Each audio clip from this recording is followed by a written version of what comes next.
झारखंड के डुमरी विधानसभा में उपचुनाव होना है।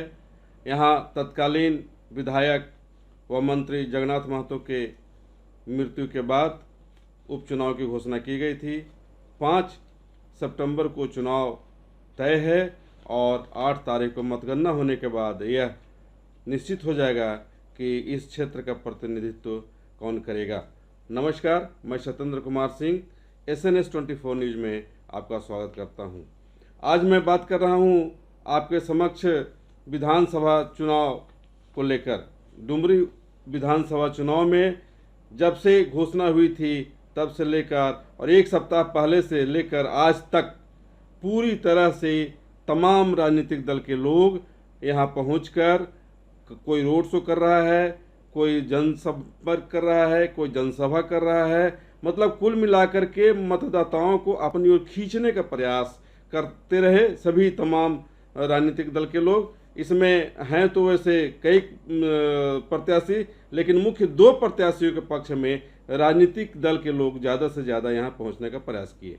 एक बेबी देवी जो इंडिया गठबंधन झारखंड मुक्ति मोर्चा के तरफ से प्रत्याशी घोषित हैं, वह जगन्नाथ महतो की पत्नी है।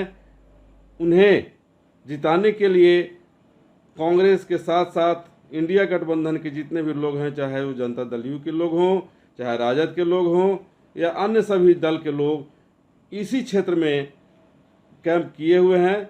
इतना ही नहीं, झारखंड मुक्ति मोर्चा के प्रत्याशी होने के कारण स्वयं झारखंड मुक्ति मोर्चा के नेता और झारखंड के मुख्यमंत्री हेमंत सोरेन भी यहाँ कैंप कर रहे हैं। केवल वही नहीं है बल्कि उनके करीब 1 दर्जन मंत्री, विधायक तो हैं ही, मंत्री भी इस क्षेत्र में कैंप कर रहे हैं, जिससे बेबी देवी को जीत सुनिश्चित कराया जाए।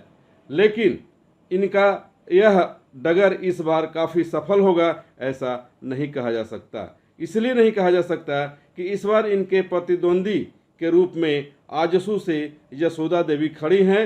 यशोदा देवी वैसे तो आजसू के अधिकृत प्रत्याशी हैं, लेकिन उन्हें समर्थन भारतीय जनता पार्टी की ओर से भी है। भारतीय जनता पार्टी के 3 मुख्यमंत्री के साथ साथ कई एक बड़े नेता भी इस क्षेत्र में कैंप कर रहे हैं। भाजपा के प्रदेश अध्यक्ष भी यहाँ कई बार डुमरी विधानसभा क्षेत्र में घूम कर लोगों से यशोदा देवी के समर्थन में लोगों से अपील कर रहे हैं कि भाई इन्हें समर्थन देकर किसी तरह से इनकी जीत सुनिश्चित कराएं और भारतीय जनता पार्टी जब तक ये चुनाव जीत जाती है तभी कुछ कर पाएगी। अन्यथा जिस तरह से अभी तक झारखंड मुक्ति मोर्चा के मुखिया के रूप में जो मुख्यमंत्री हैं, उनके कार्यकाल में जितना भी भ्रष्ट काम हुआ है उसका निराकरण तभी होगा जब भाजपा के ये झारखंड मुक्ति मोर्चा के प्रत्याशी की हार होगी। वैसे तो जो भी दल आए हैं, चाहे भाजपा के बड़े नेता हों, झारखंड मुक्ति मोर्चा के बड़े नेता हों, कांग्रेस के बड़े नेता हों, सभी एक दूसरे पर कटाक्ष करते रहे हैं। भारतीय जनता पार्टी के जो भी आए हैं, चाहे वो प्रदेश अध्यक्ष बाबूलाल मरांडी हों, चाहे वो पूर्व CM रघुवर दास हों, चाहे वो अर्जुन मुंडा हों जो अभी केंद्र में मंत्री भी हैं, लक्ष्मी नारायण वाजपेयी हों, तमाम भाजपा के लोग पहुंचकर झारखंड मुक्ति मोर्चा के कार्यप्रणालियों की आलोचना उन्होंने करी है और केंद्र सरकार की जो नीति है उसके बारे में लोगों को अवगत कराया है। उन्होंने कहा है कि जब भारतीय जनता पार्टी की सरकार बनती है तभी हम लोग काम कर पाएंगे। झारखंड मुक्ति मोर्चा की सरकार केंद्र से आई योजनाओं को, सभी योजनाओं को धरातल पर उतारने में आनाकानी करती है। कई एक योजनाओं को उतार पाने में या तो वो सक्षम नहीं है या फिर उसे वह उतारना नहीं चाहती। यही वजह है कि आज डुमरी विधानसभा क्षेत्र में, जहां उनके कार्यकाल में यानी भाजपा के मुख्यमंत्री हुआ करते थे, तो उन्होंने दावा किया है पूर्व मुख्यमंत्रियों ने कि डुमरी विधानसभा में 261 किलोमीटर का रोड भाजपा के शासनकाल में बनाया गया था। लेकिन जब से इनका कार्यकाल यानी झारखंड मुक्ति मोर्चा का कार्यकाल शुरू हुआ है तब से ये बताएं कि 5 किलोमीटर भी इन्होंने रोड नहीं बनाया है। इसी तरह से रोड ही नहीं, कई योजनाओं की चर्चा भी लोगों ने करी है। उन लोगों ने कहा है कि हम लोगों ने बहुत ही विकास करने का काम किया, लेकिन झारखंड मुक्ति मोर्चा किसी भी कीमत पर उसे विकसित नहीं होने दिया। हर योजनाओं की आलोचना करते हैं। झारखंड मुक्ति मोर्चा व कांग्रेस के लोगों को केवल और केवल एक ही उद्देश्य है और एक ही काम है कि केंद्र की योजनाओं की आलोचना तो करते ही हैं, नरेंद्र मोदी की आलोचना ज़्यादा करते हैं। लेकिन क्षेत्र में स्थिति क्या है, यह कुछ अलग है। आजसू के समर्थन में लंबोदर महतो गोमिया के विधायक हैं जो बगल में हैं। गिरिडीह संसदीय क्षेत्र, जिस क्षेत्र में डुमरी विधानसभा आता है, गिरिडीह संसदीय क्षेत्र के सांसद हैं सीपी चौधरी। इसके अलावा आजसू के सुप्रीमो हैं सुदेश महतो। सभी यहाँ कार्यक्रम करने आए, सभी सभा करने आए। तो सभा करने जब आए उस समय कुछ लोगों ने विरोध भी किया। लंबोदर महतो की गाड़ी को तो लोगों ने रोक दिया और वापस जाओ के नारे भी उन्होंने लगाए। इस संबंध में आजसू के नेताओं का कहना है कि चूंकि यह गुंडागर्दी है और जिन लोगों ने उनके गाड़ी को रोका था वो सभी के सभी झारखंड मुक्ति मोर्चा के तो खैर हैं ही, लोग गुंडागर्दी पर उतर आए हैं। लेकिन उन्हें सज दिया जाएगा जब यहाँ के विधायक, यहाँ के प्रतिनिधित्व दूसरे हाथों में जाएगा, यानी यशोदा देवी के हाथों में जाएगा। वहीं झारखंड मुक्ति मोर्चा के लोगों का कहना है कि किसी भी कीमत पर उनको यहाँ से जीतने नहीं दिया जाएगा।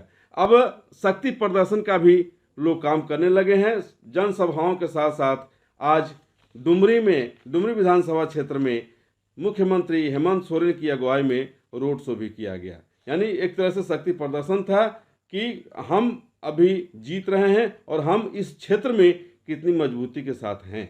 निश्चित तौर पे यहाँ पे यह विधानसभा क्षेत्र यानी डुमरी विधानसभा क्षेत्र भाजपा और झारखंड मुक्ति मोर्चा कांग्रेस के लिए यह अस्तित्व का सीट बन गया है। अब अस्तित्व कौन बचा पाएगा, यशोदा देवी बचा पाएंगी या बेबी देवी बचा पाएंगी, यह कह पाना मुश्किल है। हालांकि इधर दोनों ही सिंपैथी वोट लेने का प्रयास कर रहे हैं। इधर बेबी देवी और उनके लड़के अखिलेश महतो उर्फ राजू का कहना है कि उनके पिताजी नहीं हैं, उन्होंने इस क्षेत्र को विकसित करने का काम किया, इसलिए उनकी मां को वोट दी जाए, यानी बेबी देवी को वोट दी जाए। उधर यशोदा देवी के पुत्र भी जनसभाओं में लोगों से अपील करते हैं कि उनके पिता भी नहीं हैं और वो खुद भी ऐसे स्थिति से गुजर रहे हैं कि यह कह पाना मुश्किल है कि वो धरती पर कितना दिन रहेंगे, इसलिए उनके मम्मी को वोट दी जाए और उनको एक मौका दिया जाए। अब स्थिति यहाँ पर यह बनती है कि अब यशोदा देवी को लोग वोट दे या बेबी देवी को लोग वोट दे, यह डिपेंड करता है, यह निर्भर करता है यहाँ के मतदाताओं पर। अब मतदाता किधर जाएंगे किधर नहीं जाएंगे, यह तो 5 सितंबर को उनके भाग्य का फैसला पेटी में बंद हो जाएगा, ईवीएम में बंद हो जाएगा और 8 तारीख को वह ईवीएम खुलेगा, तभी पता चल पाएगा कि किस प्रत्याशी को कितना वोट मिला है।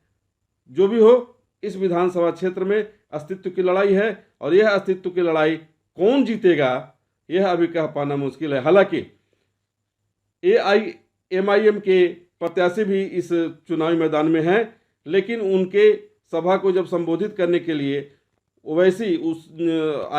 असुद्दीन ओवैसी आए तो उनके सभा में पाकिस्तान जिंदाबाद के नारे लगा दिए गए, जिसके कारण यहाँ के लोगों में आक्रोश भी है और उनके खिलाफ यानी प्रत्याशी सहित अन्य लोगों के खिलाफ मामला भी दर्ज कर लिया गया है। अब कुल मिलाकर यह कहें कि डुमरी विधानसभा क्षेत्र में तमाम लोग, तमाम बड़े बड़े प्रत्याशी के समर्थन में तमाम बड़े बड़े नेता आए हैं और सभी एक दूसरे की आलोचना करके वो अपने प्रत्याशी को जिताने का अपील लोगों से की है। अब देखना है कि ऊंट किस करवट बदलती है।